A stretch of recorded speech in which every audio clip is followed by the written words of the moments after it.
ಇನ್ನೂ ಏನೇನಿದ್ರೆ ತಂದುಕೊಡು, ಇನ್ನೂ ಏನಿದ್ರೆ ತಂದುಕೊಡು ಅಂತ ಹೇಳಿ, ಆಮೇಲೆ ನಿನ್ಗೆ ಏನು ಬೇಕೋ ಅವರಿಂದ ಸಹಾಯ ಮಾಡ್ತಾರೆ ಅಂತ ಹೇಳಿದ್ರಲ್ಲ.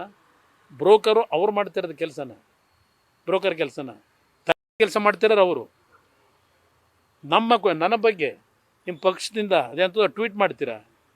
ನಿಮ್ಗೆ ಯಾವ ನೈತಿಕತೆ ಇಟ್ಕೊಂಡಿದ್ದೀರಿ?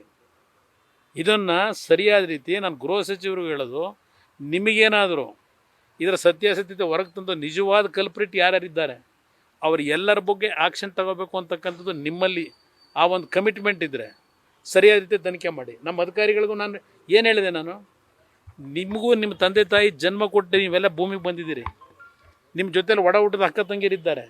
ಸರಿಯಾದ ರೀತಿಯ ಈ ಒಂದು ವಿಷಯಕ್ಕೆ ಸಂಬಂಧಪಟ್ಟಂಥ ತನಿಖೆ ದಾರಿ ತಪ್ಪಿಸ್ದೆ ಸರಿಯಾದ ರೀತಿ ತನಿಖೆ ಮಾಡ್ಕೊಳ್ರಪ್ಪ ಅಂತ ಹೇಳಿಲ್ಲ ನಾನು.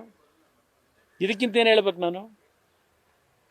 ಸರ್, ಆಮೇಲೆ ಈಗ ದೇವೇಗೌಡರು ಕೂಡ ಮನವಿ ಮಾಡಿದರು, ಪ್ರಜ್ವಲ್ ಬರುತ್ತಿಲ್ಲ, ನೀವು ಮನವಿ ಮಾಡಿದ್ರು. ಈಗ ದೇವೇಗೌಡರ ಎಚ್ಚರಿಕೆ ಎಷ್ಟರ ಮಟ್ಟಿಗೆ ಪರಿಣಾಮ ಬೀರೋದು ನೋಡೋಣ. ನಾನು ಮನವಿ ಮಾಡಿದ್ದೇನೆ.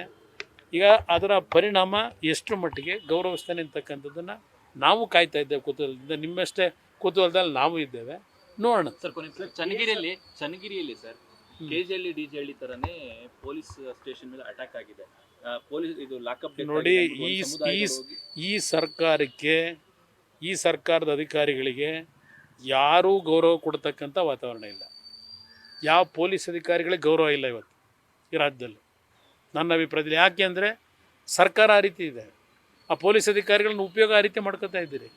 ಆದ್ದರಿಂದ ಇವತ್ತು ರಾಜ್ಯದಲ್ಲಿ ಇವತ್ತು ಸಂಪೂರ್ಣವಾಗಿ ಕಾನೂನು ಕುಸಿತ ಆಗಿರತಕ್ಕಂಥದ್ದು.